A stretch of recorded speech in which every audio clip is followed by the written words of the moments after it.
Let's start with some general terms and common rules of procedure in an Indiana court of law. The person who files a divorce or paternity action is known as the petitioner. The person the suit is filed against is known as the respondent. Once you are given the title of petitioner or respondent, you will keep this title throughout your case. Each piece of paperwork submitted to the court is known as a pleading. If you choose to represent yourself in court, there are several responsibilities of which you must be aware.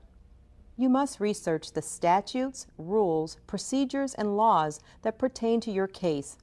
Law libraries, and even some public libraries, are good resources for finding this information. Law librarians or members of the court staff may be able to point you in the right direction when it comes to locating such materials.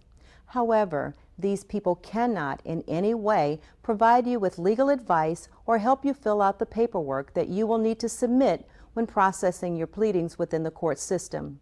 In chapters 29 and 30 at the end of this video, there are several legal resources listed to help you in your research.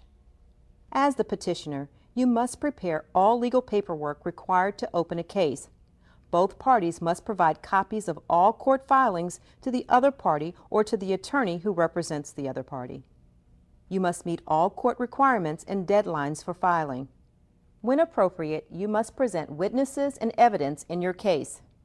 You must know when and how to make proper objections within a court of law. You must present yourself and your case in a professional manner.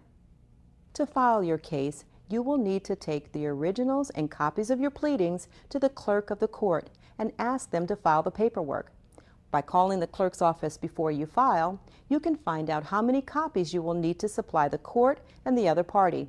If you do not provide enough copies, the county clerk's office will likely charge you to copy each page. The clerk will then provide the case number and process the forms. If you are filing for a divorce, Indiana law requires that you must wait at least 60 days after you file the paperwork to finish your divorce.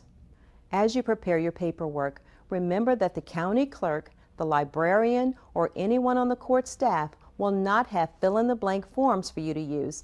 And, as mentioned previously, none of these people may help you complete the proper paperwork. Also, you will not be able to find form kits that comply with Indiana law at an office supply store or through the internet. The Indiana Supreme Court offers information at the website listed on your screen. The site contains some common pleading forms specific to Indiana law, complete with instructions. Most of the pleadings we talk about in this video can be found on this site. It's very important that you follow all instructions, or the court may not approve your pleadings and your divorce proceedings or paternity suit may be delayed.